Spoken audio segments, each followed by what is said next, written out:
Welcome to the Savage Worlds GM podcast, sponsored by Roll20.net, the world's largest online virtual tabletop. Check them out at Roll20.net today. Tonight, we are going to be doing a free-for-all buffet. You'll notice that two of our regular hosts are not here tonight, that being the North American spotted jib, very dangerous if caught in the wild. And it appears that Chris, the Savage Mommy Fox, is on week 3 of his homicidal, raged, crazed killing spree in Denver, Colorado. We don't know where he is. Or is he doing this exact same thing live at Genghis Khan? No, that can't be. And if he is, I fear for the people on that panel. They're going to end up seeing the inside of his chest freezer. I fear for them.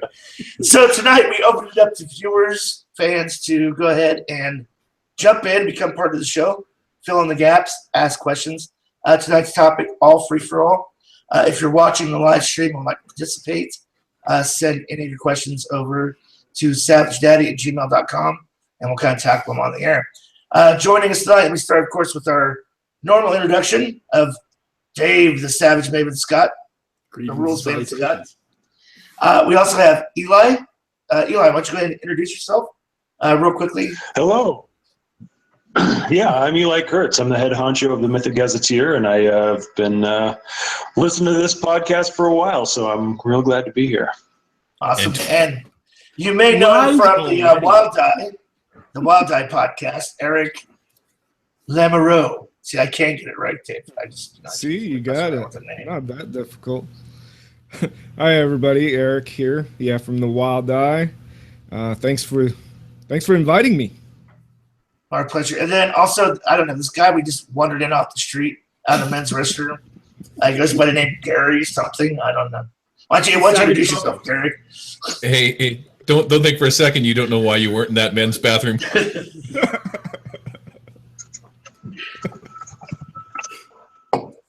Awesome. Well done. Well played, sir. Well played. Okay. So just a free-for-all kind of open buffet topic.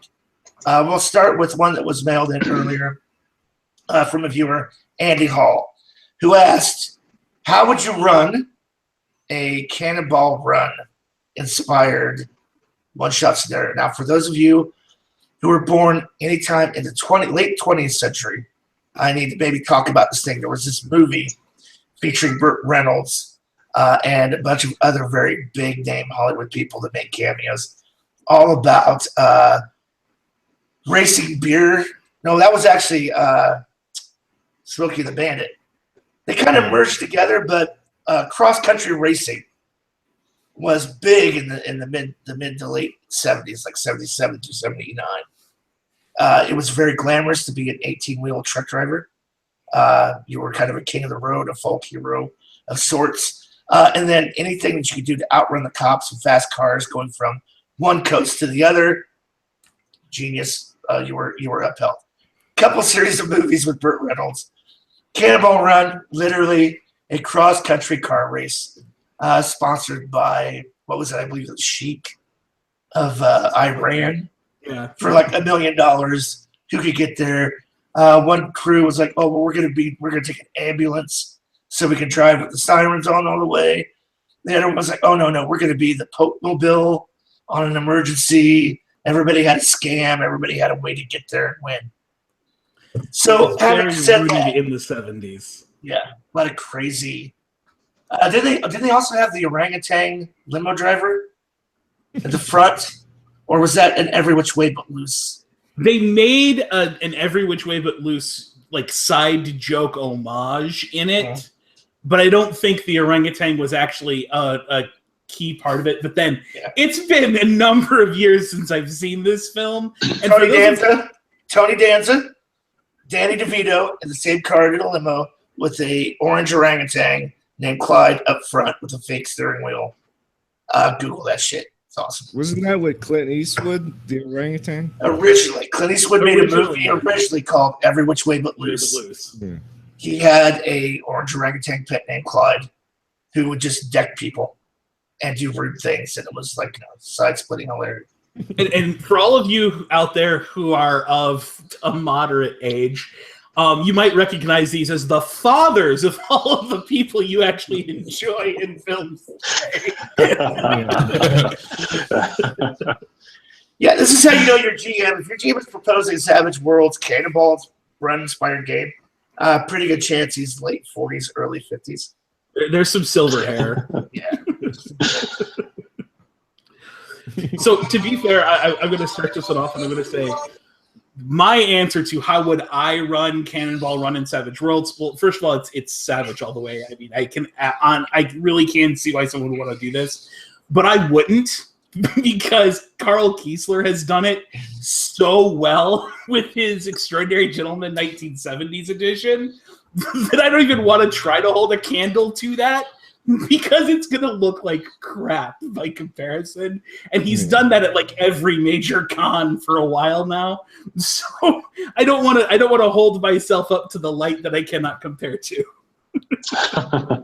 I would say that you could run all the car races as dramatic as like social conflict, or even mass combat, to make it easy. But I mean, the thing is, if you're going to role play it, I mean, the role play of that is really going to be hard to kind of translate from that movie as an inspiration, because it is so heavily scripted with characters setting up other characters' punchlines and things like that. I don't know how you pull that off at the game table.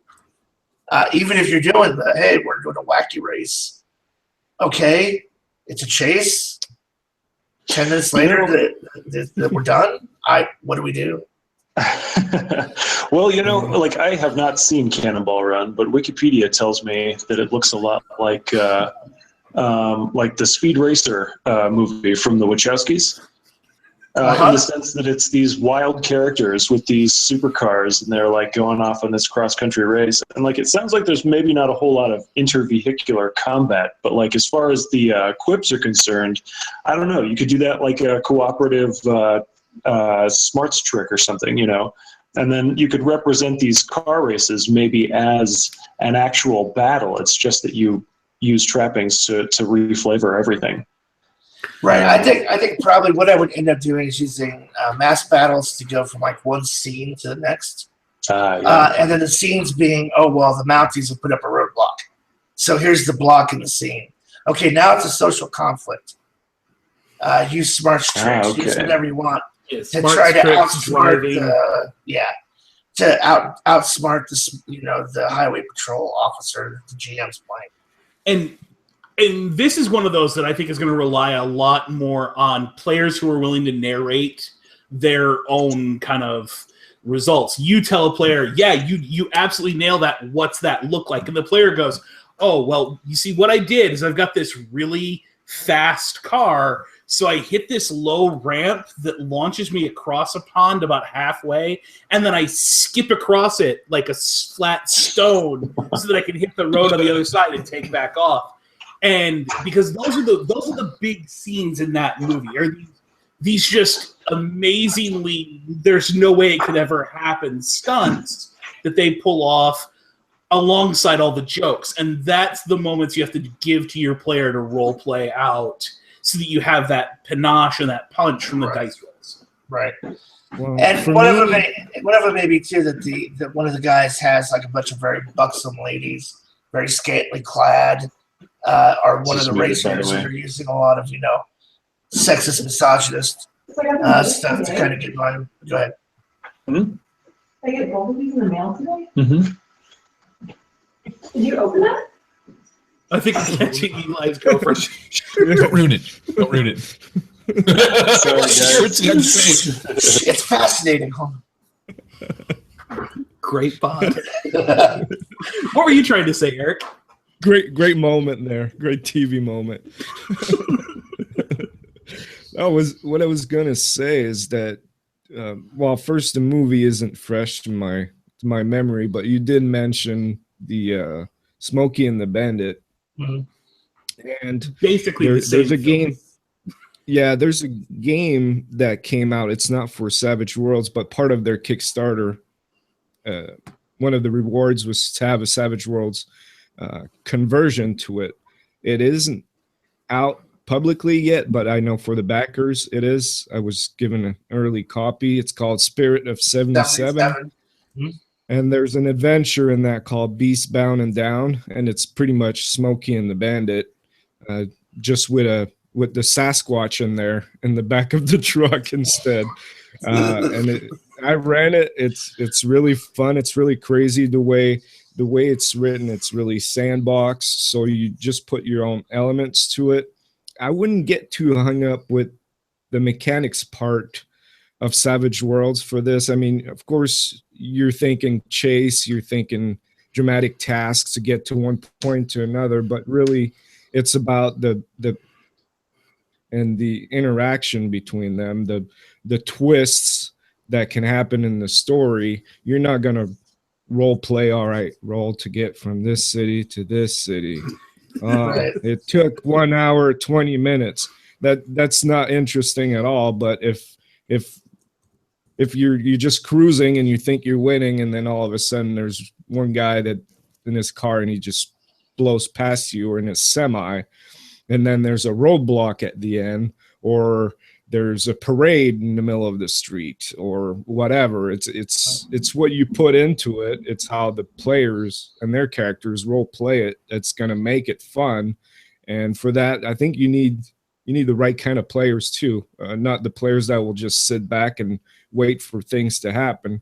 Of course, you have to throw a monkey wrench in there, otherwise it falls flat, but they have to get into it too.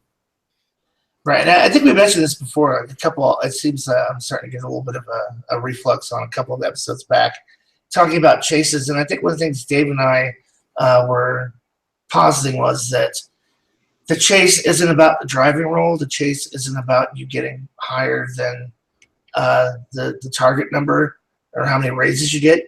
What a chase should be based on is what is your reaction to the complication, because that's what makes a chase. You're driving, of course, it's assumed you can drive. You're in a chase. You're in a car that's souped up. Great. Here now we draw. Oh, a club. What kind of complication is that? Oh, a bunch of somebody's walks across the street with a mirror. That's what happens. Do you crash through it? Yeah. Do you go around Yeah, it? Yeah. if anything, I don't think there's enough complications in chases. There's not enough chances for that, because when there's no complication, I don't know, nothing seemed to happen. You need to make things happen to make it interesting. Otherwise, you just play with the narrative a little bit to spice it up. But It ends up being more race than chase. Yeah. As far as I'm concerned, when we talk about chase rules. But There's a tool out there. I want to say it was a Pathfinder tool that Scott's talked about on the show before, where it's basically a deck of cards, and each card is an event. And you lay out 5 or 6 cards in a row and flip them over as you get to each one. And that's your chase. It's not a question of who's in front and who's in back and who has range to who and kind of the complex set of rules we have in Savage Worlds to abstract the combat of a chase. This was more a way to randomly determine a set of events that happen that operate as, 4, 5, 6 challenges for your players to overcome. I'm familiar with that. And for Bada Bing, Bada Boom, that's what I did, because the adventure kicks off with a big chase. And so I made about 7 cards that you draw each round, and it determines what kind of environment you're in and what the obstacles are going to be for that round, because it's through Central Park.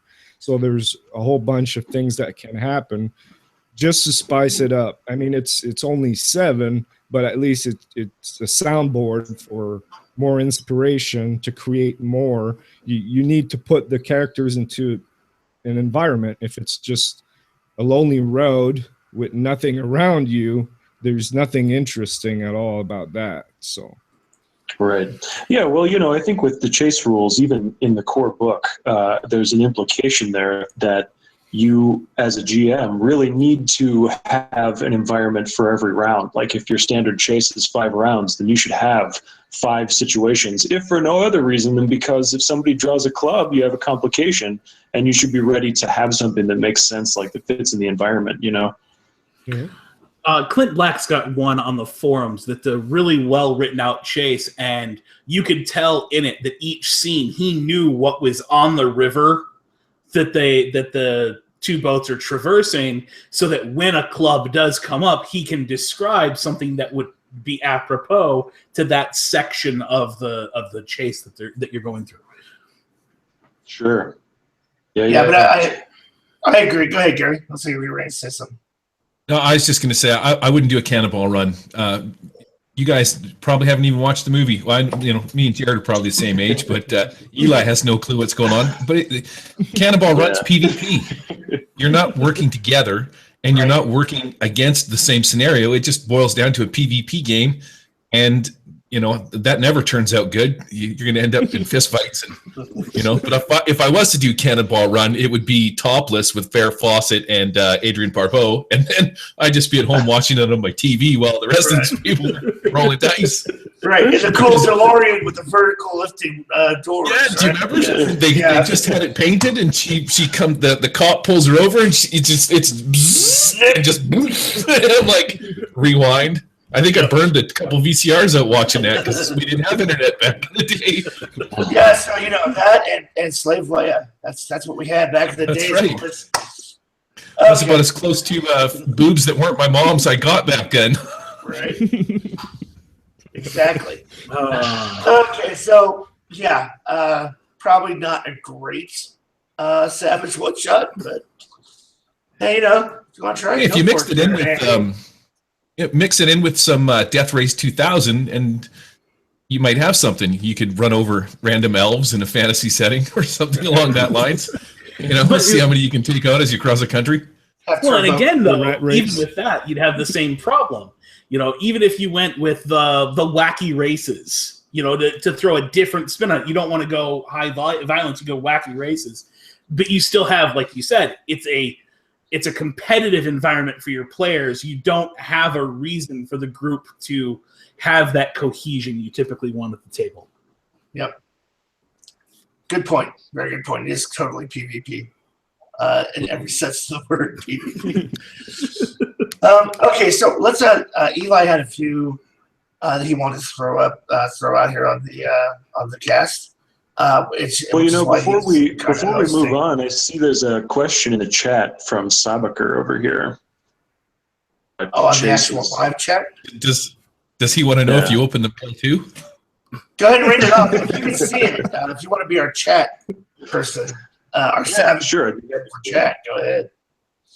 So, he asks, is it the duty of the GM to decide the chase environment, or should the players actively incorporate different environment elements? I have to point out one thing. He said duty. The show reaches its normal low. And it wasn't me that brought it there. That's excellent. My response... Go ahead.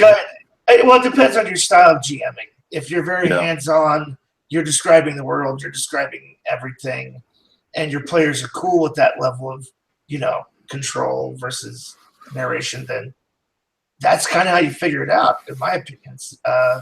What precedent do you have at the table? Does the GM describe damage that players take? Is the GM describing everything? Are the players sort of throwing their 2 cents in? Does a player invent a door that doesn't actually exist that their character kicks open and goes? And the GM goes, well, it wasn't there, but what the fuck? Sure, go ahead. So I think that this goes back to something that Jib says a lot on the show, and that is it all depends on your group of players. Some players want to have that level of interaction with the world. They want to help create it. They want to narrate their own stuff. Other players are, no, I rolled the dice, dance monkey, and entertain me. They expect the GM to have it prepared. I think it's the responsibility of the GM to show up with enough stuff to run that chase. But I think that if a player wants to add something to the scene, not only should you let them, that might even be a great time to award a Benny, to let your other players know that's a behavior that you will reward and does make the game better for everyone at the table. Yeah. Right. Or have an extra Benny in case they start to pipe in, so you can just chuck it at them. And go, hey, I'm in charge here. I'm the one narrating what the hell's going on. I'm curious though, between the Dance Monkey Dance players and the ones who really like to contribute a lot, which do you all as GMs prefer? Oh, I very much want the players who want to add to it and narrate their own stuff, because I'm a big fan of the sandboxy. So what do you do now? Question. And it's too often Jared's been at the table where he'll give it, 5, 6, and then he'll just throw something out there because no one of the group says anything. They're all in that deer in the headlights look. He actually expects me to know what my character would do. I'm okay with it. Depends on what you're running, in my opinion. If I'm running something that's very gritty, long-term zombie campaign, I don't necessarily want the players to feel like they have a lot of narrative options or controls unless they're called upon for it, because I find it can get a little crazy and complicated for that style of setting and gameplay. And like in Savage Saturday Nights, I'm completely open to it. It's like, hey, we're playing this wacky avalanche of Sasquatches. Anybody can say anything, and it's absolutely true. Go ahead, just. Same thing with Gartar. It works perfect for Gartar. You know what? My 50 Fathoms campaign, the last time I asked for some freaking input, I got SpongeBob and Patrick, and SpongeBob can blow magic bubbles, and that's how they transported a cannon to take out freaking Tonka. It's like, no, you know what? That's what I get for playing with younger kids. Yeah, Embrace the insanity. Yeah. It's one of those things. I think this is a big part of the whole indie revolution of gaming. The whole we don't need a stinking GM. We were all beaten so badly by the Gygax era of sit down, shut up, roll dice. This is my story. That the backlash to that makes it seem like this great ideal Elysium where we all sit together. In reality, it crashes and burns, in my experience, more times than it works. You guys are blah blah. What do you do? Crickets. I'm just gonna throw out. I think that the reason it crashes and burns for you, Jared, is because you mostly play with people closer to your own age. I think there is also a generational thing to it. Could be, but I've also find too, like just regardless, I think you end up with a lot of players who are showing up going, "What? What done to me? I don't know what." Yeah. I get that a lot too. People that just aren't prepared to take control over the narrative. They're just they're used to I roll the dice and you tell me what happens. And I like both. I just find that when you get 4, 5, or 6 brains working together, I think it makes the story more interesting. But some players just want to sit back and roll dice and kill stuff, and that's fine. Unless you get the whole group like that, then it can be quite tedious for the GM, I think. But there's always a mix. You get groups where there's a guy that just won't shut up, and then there's a guy that never says anything in the group. So I agree. I think it's a mixed bag. The whole idea of at the table there was this wonderful thing that it's kind of like a unicorn or a Bigfoot.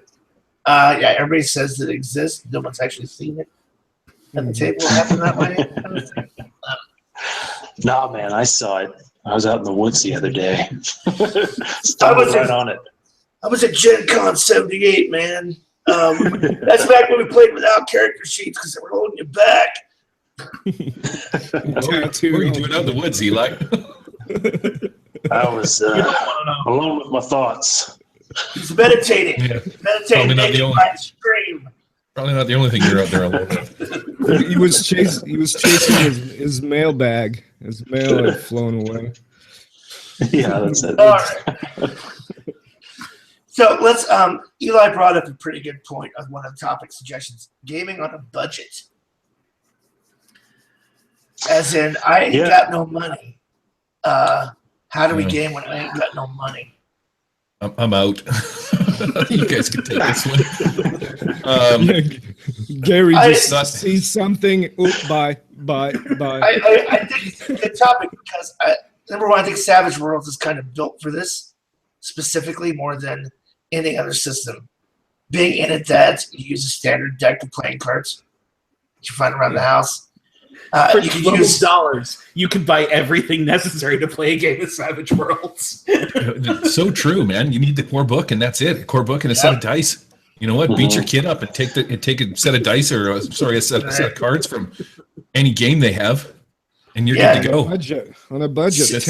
$10. I mean, even if you're broke, everybody is $10 somewhere, and from there, it's really easy. Yeah, you can buy a pack of playing cards in any gas station. One, at least I can't here in Vegas, for a couple of dollars. Dice are easy to find online or not. Pretty much. I mean, I think also too that one of the things you do is the bennies themselves could be beer bottle tops. Yeah, Anything you have can be around the anything. house.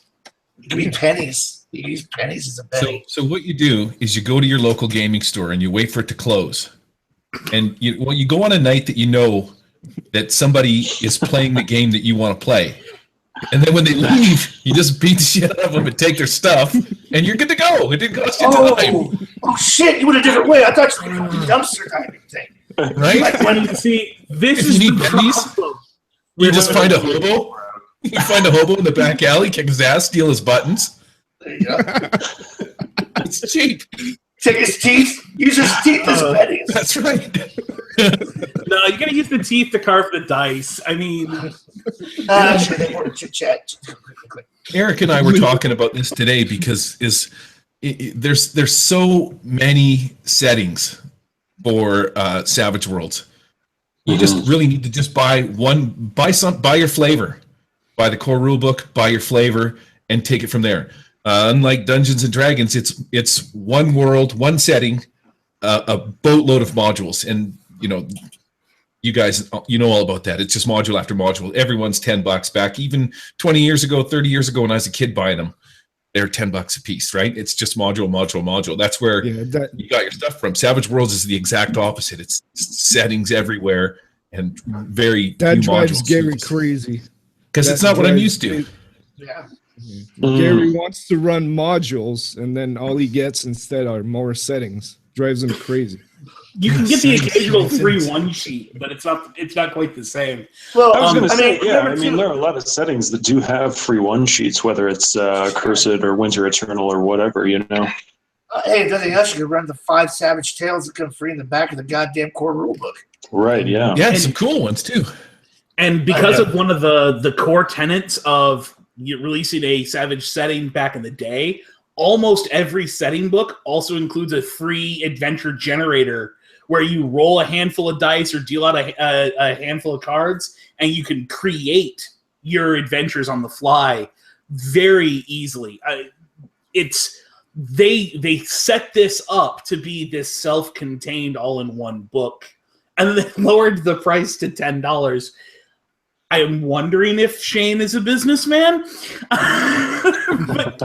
It seems to work. Well, It absolutely worked. It's become one of the biggest games out there. So, I mean, here's the thing with even with Theater of the Mind.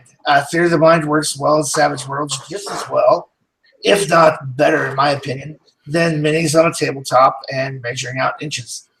It works just as well. You can just as easily go, how far away am I? Medium range. Your medium range, there's light cover, and it's slightly dark. Done. I don't need maps and minis. If you tell a player, hey, here's the setting, and you go, anything that would be reasonably in here is in here. You don't have to ask permission. You can just narrate and run with it.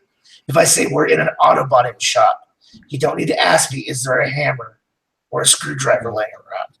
You can just say, I walk up to the toolbox to grab the hammer, or I walk up and take the air-powered lug nut and get the zombie with it. And as long as you're the GM and you're aware with that, you're cool with that, you can roll with it.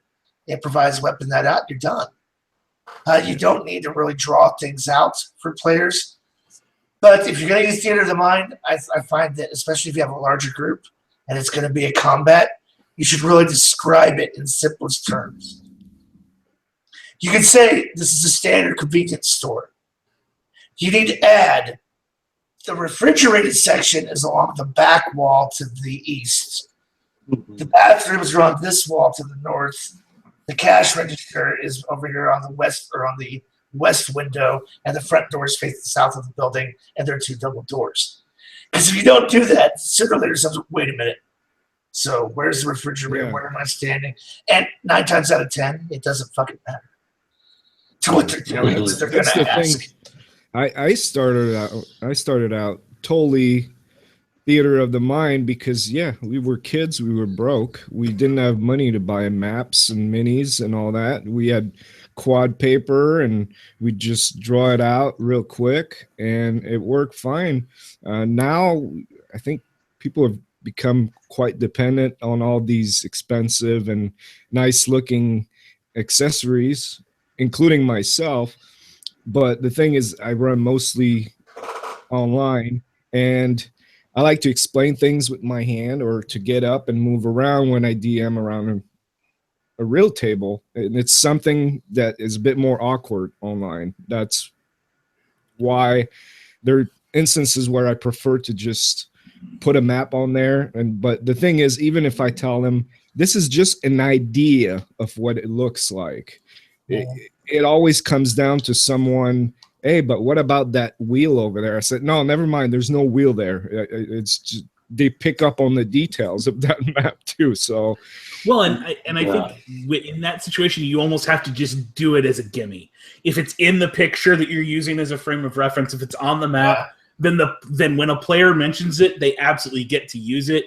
But it's absolutely something that I think is a sign of the fact that we now live in an age where everyone has, you're 30, 40 years old. That's the crowd that Savage Worlds really draws. Everybody's got a job and can afford to go out and buy stuff. So we've gotten inundated with, so I've got the minis, I've got the plastic templates and things like that. But like Eric, I can remember sitting around the table playing D&D back in the day where, oh, where's the ogre standing in the room? And somebody would just clear the middle of the table and set a D20 down, lay out some D4s and say the D4s are the party, the D20's the ogre.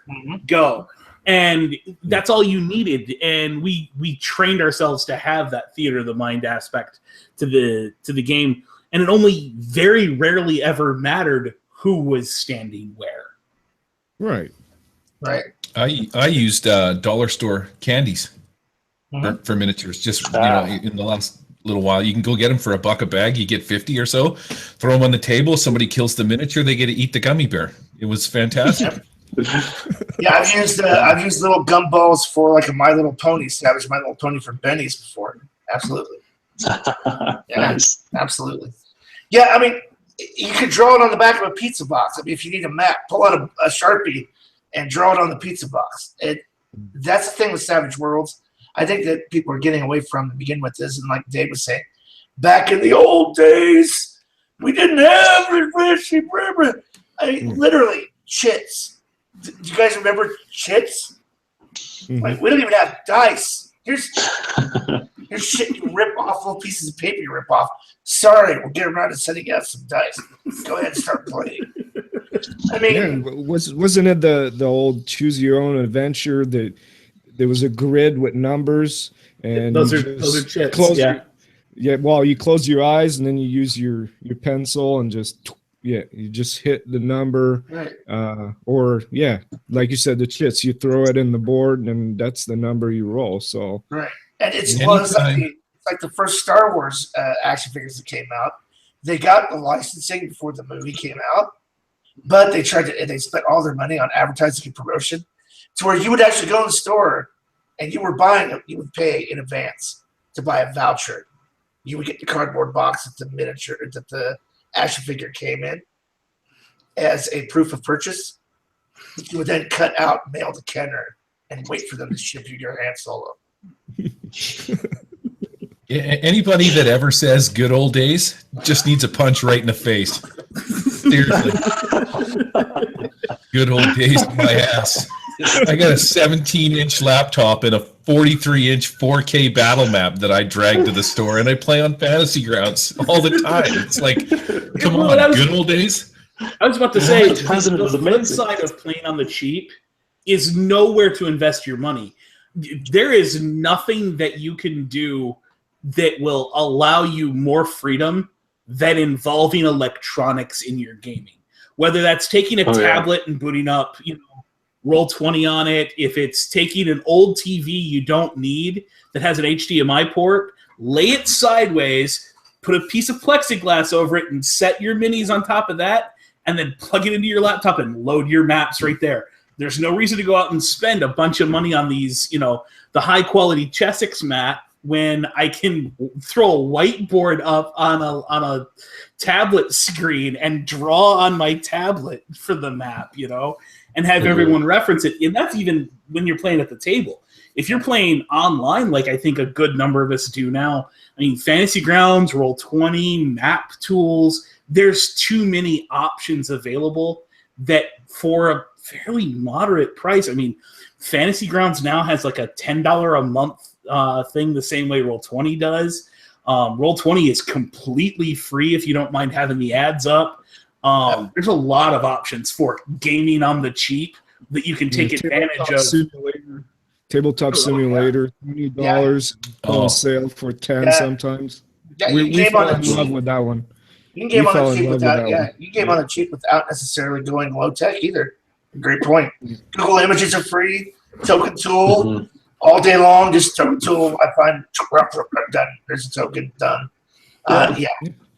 Well, and beyond virtual tabletops too, like whenever I did my Blackwood campaign, that was just Google Hangouts, and that was back when they had overlays that you could upload like custom. So we had some pretty cool looking design things that one of our players did, but like that added a lot of flavor, and we never had like a map or a battle mat or anything, like you said, Google Images, you can find all sorts of stuff to use in games on that thing. Absolutely. And it doesn't cost you a dime. That's a good one. Yeah, the tabletop simulator, we've been farting around with that the last little while. $20, what an amazing program. You can full on build a virtual map in seconds of whatever it is. And then there's no behind the screen mechanics like Roll20, you got your initiative and whatever, but if you're playing with people that know the game, it's excellent just to be inside there. Like we just did this Gartar thing and it turned out fantastic. It was amazing. It's just awesome. The virtual stuff was cool. I think it's a bit of a misnomer of the virtual tabletop. Virtual tabletops have become this whole almost like a video game version of what we do. They've got electronic trackers for these things. They've got things when you roll the die, it'll automatically reference the rule and tell you if you've hit or did you get a raise or how many wounds did you get. That's all stuff that as players, we should already know how to do from that $9 book we bought from Pinnacle anyway. It helps, but I'm going to interrupt Dave on this one. That's one of the things with, for example, with Roll20, when we originally started doing our online actual plays that we're sharing, a lot of those macros had a lot of built-in functionality. And when we started going, hey, we're going to do Saturday nights, brand new campaign creation, you need to strip that shit out. Because we were finding that the people who were playing and trying to learn to play the games, their actual plays, weren't learning the rules because everything was push button. That's one thing I found out when I moved from Fantasy Grounds to Tabletop Simulator, which is just a 3D environment, really. You just grab your dice, you roll them. The only automation is a dice that explodes. The aces automatically, but that's it. Is that a lot of guys that I've been playing with learned Savage Worlds through Fantasy Grounds, and now they found themselves in an environment that no longer automates the rules for them, and it's like they were learning Savage Worlds all over again. And I find that it's easier to run it like that than through Fantasy Grounds because you don't have to learn the program. You just have to learn the rules. You just play the game as you would around the table, and it's a very simple system to learn. And then Fantasy Grounds puts a level of complexity over that, which isn't needed. So it was an eye opener for me. It's like, come on, man, you've been playing this campaign with me for 2 years now. You don't know how to make that roll anymore. We had a freaking hard time just getting them to know how to roll the dice, which is all you got to do is mouse over it and press R, and it'll roll. Like picking the dice up with your little hand and dragging them around and dropping them. That was even a headache. Or like, But I could see hold on, I took how many wounds? Wait, what? My toughness is 5. Toughness I'm is supposed one. to track You roll myself. nobody wants to do the math anymore, so Yeah. Yeah, they was And I also can see a their virtual trait- tabletop that's more automated. I can see like a virtual tabletop that's more automated being a good chance for somebody to learn how to role play as opposed to the mechanics of the game. But like still, you should know the mechanics of the game you're playing. You can do both. Yeah, it's like a crutch or training wheels. Yeah. Yep. The tabletop games are a lot better or a lot more useful if you're playing a more crunchy game where there's more rules. Like the 5th edition stuff in Fantasy Grounds is fantastic. It does everything. Tallies the hit points, the whole 9 yards. Like you don't have to do anything.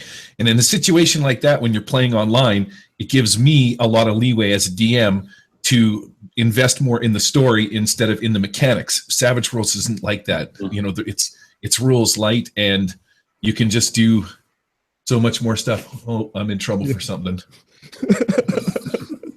Uh-oh. Gary could go dark. It's okay. we're gonna start seeing the punches landing. I mean, we're coming up close on our hour. Actually, our hour and a half, because we said 6 to 7, so we're coming up on our 20 minutes over. Which is why I want to bring up shaken rules, and I want to talk about shaken rules again one more time. No, I'm just kidding. It's a joke. Anybody does have. Where's the dead horse? Where's the dead horse? Drag it back in here. I'm dragging it out Look at my because it's not quite glued yet. It still has extinguishable hooves. Yeah, you got to beat it some more. You got to beat it some more till it's totally Keep hitting it till it doesn't move. I mean, my Double tombstone is going to say it just should have been a setting rule, not a core rule change. I'm just saying. That's what those guys my tombstone. That's fine. But I do want Aliens to will say, visit Earth in 1,000 years. And they'll say, what the hell is he talking about? I will say this because I want to make sure that everybody gets a chance. If there's a topic that you want to bring up, real quick, this being the free-for-all, to jump on it because we kind of already picked up one for Eli, picked up a viewer one. Gary, Eric, you guys have a Savage Worlds topic that is weighing heavily on your mind, or you want to pet peeve, something you want to share, something you want to throw out there for discussion? Pet peeves. I hate elves.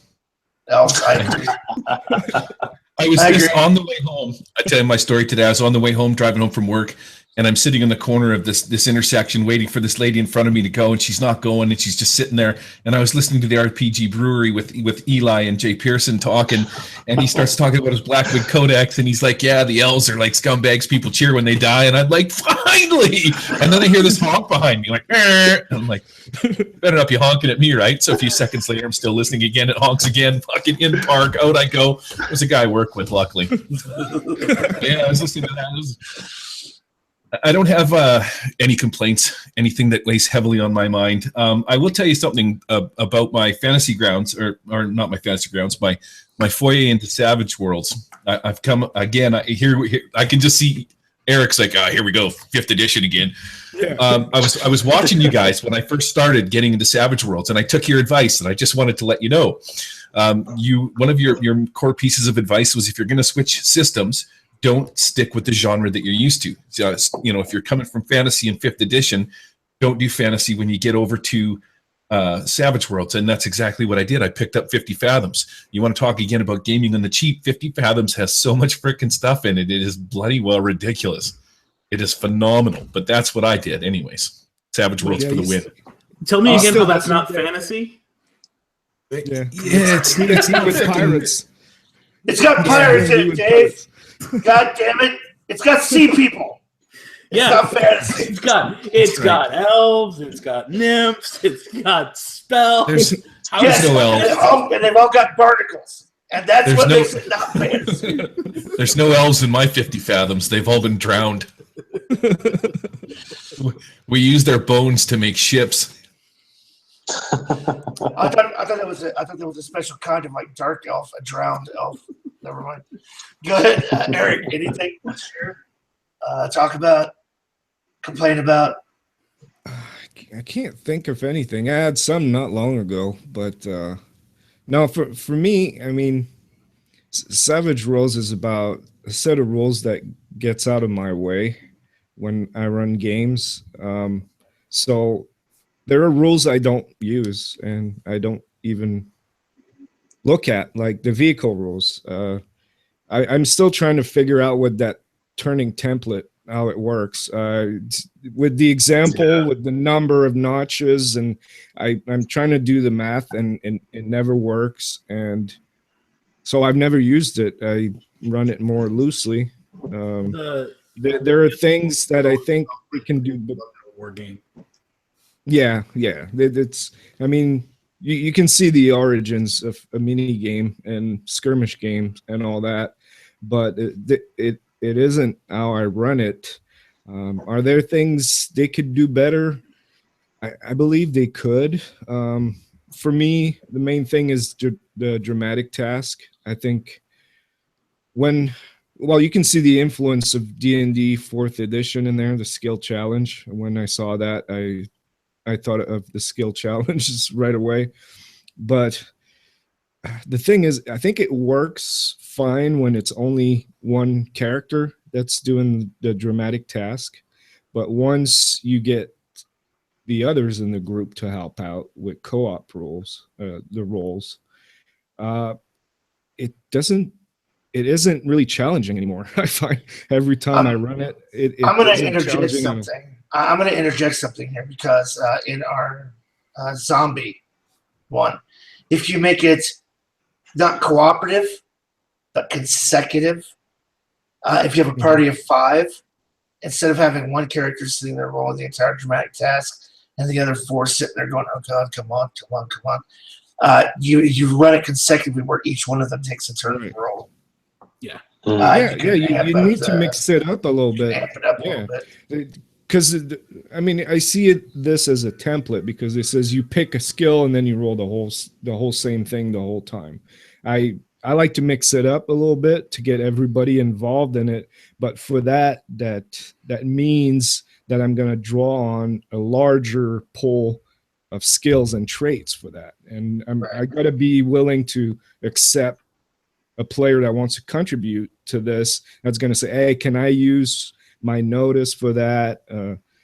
Although it doesn't really apply, I will usually roll it as but maybe with an added -2 because it doesn't really relate to this, but you explain it so well that I'll let you participate, I'll tell you a setting it works really awesome in, and that's Cyberpunk. If you have the person who's trying to do the hacking run a dramatic task, but each round of the dramatic task is their combat round in the turn order, while all the other shit's flying around and guns are blazing. That's a good application of dramatic task. And I think the problem is that dramatic tasks are an easy go-to for a GM, but there's not necessarily the right to run at the moment because, well, it's not a dramatic moment. It's it needs dramatic task. Get ready for work in the morning. Give me a dramatic what? Yeah. It needs to be framed right. It needs to fit in the story. You need to think about everything around the dramatic task. It has to be, if it fails, it needs to be important enough that it's actually dramatic. Like you're trying to get out of the dungeon, the door is shut. If you run a dramatic task just to open the door, that's boring. The guy can try for 2 days straight. He'll get it eventually. But now if there's a river of lava coming down upon him and he needs to succeed it, then it becomes dramatic. But at the same time, you've got the rest of the party. There's only maybe 2 guys that can fit on the door. What do the others do? You need to think of that ahead of time too to get everybody involved into the dramatic task somehow. Well, they're busy keeping all the enemy hordes at bay, right? Yeah, I was going to say. I mean, even in I've got the rules up right now, and it says, each action the hero draws an action card, even if not in combat, and that implies, that combat is something that could be a regular occurrence during a dramatic task. So, Yeah, the rules even suggest that you have something else for everyone to do so that they're not all just, warming their hands around the fire of this guy rolling his dice. Well, I think there's an unstated rule to the dramatic task as well, that it's really on the GM's shoulders to narrate something interesting happening between those dice rolls. There's nothing worse than a dramatic task that's Can we stop rolling negative too? Okay, you're Jack. Okay, you finally pulled it wrong. Now I'm going to tell you something interesting. Oh, that's 2 successes, 2 out of 5, 2 for 5. Start the 4th round. Roll your stuff. Negative 2. Yeah, you're officially the Stephen Wright of GMs. My first dramatic task was at Starsky and Hutch. The bad guy was making the getaway. He runs out in front of this old station wagon. Grandma tries to avoid him, crashes into the pole. My police officer hero comes up. Does he chase the bad guy or save the grandma from the burning vehicle? When in order for him to pull him out or pull the old lady out was a dramatic task. And the conclusion would be that if you don't, you blow up with her in the car and you're both done. And it was hugely important. And I love the dramatic task. It adds some flavor to the game. One of the things that is a little disappointing about Savage Worlds is they use the inch feature instead of feet. That was another thing I had to get used to, and it's the one reason that I'm not teaching my wife how to play it, because I've been lying to her for 25 years about what 6 inches is. So. That's 36 feet, by the way, in Savage Worlds terms. 6 inches and 36 feet in Savage Worlds terms. I don't want to pull the ruler out and show her what 6 inches. She'd be like, what? You got to unfurl that, like across the room. Awesome. Oh, God. So, I'm going to leave one thought here. One thing I want to kind of add on. This is in regard to a post I responded to earlier today. There's a lot of questions in the community from experienced and new savages alike. I want to run this game. I want to adapt this style of game. What are some good setting books to go hobble together and cherry pick some rules from? I want to run Firefly. What should I? You should just use Corn. So I need. But Deadlands has like westerns. Yes, it does. But who cares? You're not running a western. You're running Savage Firefly. But yeah, space guns and stuff, and strips. Yes, but you're not running that. You're running Savage Firefly. So I think that there's this huge push to start before you even look at what's available to you in the core rules, what's important to you in the setting that you're putting together, to do this, fantasy shopping spree through other settings and cannibalizing their setting rules. And I'm going to advise heavily against it. And ask yourself, hey, what am I trying to achieve? Let's say we're doing Game of Thrones. What are the top 3 aspects I want in my game of a Game of Thrones? Well, I want the political machinations. I want the intrigue of the social interactions, political machinations. Okay. I want some pretty nasty, gory, gritty, violent scenes, more likely, right? And I want maybe a third thing. Maybe I want, I have never watched the show, by the way. I'm going to put it that way. I see like the first 3 episodes. But maybe I want more massive combats where the houses maybe fight together. What do I need to go to any other setting to get that, or can I replicate that in Savage Worlds with social conflict rules? Can I get the political intrigue I need for Game of Thrones from social conflict rules? Well, no, you're going to have to run that in Gumshoe because Savage Worlds doesn't do social interaction and investigation well. Yeah, fuck you. You need another system. Why not buy just Song of Fire and Ice? You know? Yeah. Why not just run it? If you want to run it in Savage Worlds, identify the pieces and use what's there. I mean, you could definitely do it with social conflict rules. You could do the entire thing with mass combat rules. I could see the strength of looking at a different setting or like a different Savage setting to see how they handle a particular nugget, like a particular trope of that setting. But yeah, like you're saying, all of it's right there in the core book. That's all you really need. Richard Wilcock and I ended up in a kind of a side conversation earlier this week on a Facebook post that was about, do people get jumped on for bringing up new rules and stuff? And Richard brought up a really interesting concept, and it's this idea that we've got a community that seems to revere a published rule over a fan rule or a house rule. It's like there's this hierarchy. If there's a publisher's name underneath it, it's worth more than if there's just the fan logo underneath it. And if there's the fan logo under it, it's worth more than if it's just a house rule. And if it's a pinnacle rule, it's worth the most. And it's like this stagger step of priority of what's a good rule and what isn't based on who printed it. And there's a certain aspect of, did that rule work for you and your players at the table? Right. Then that's the best rule for your game. Well, like I wouldn't put Realms of Cthulhu gritty damage into a Savage Worlds setting where I wanted more gritty damage. By the same token, I wouldn't use the gritty damage rules from Savage Worlds because I find it slows down gameplay. Because now I got to roll another set of dice and compare it to a table. A faster solution for me: count your wound penalties before you make sub rolls. Go, done. You count wound penalties when you go to sub. It makes combat and wounds damage a little bit more thrilling, a little bit more gritty, and it gets to the monkey, as we like to say. It gets to the fucking monkey as quickly as possible.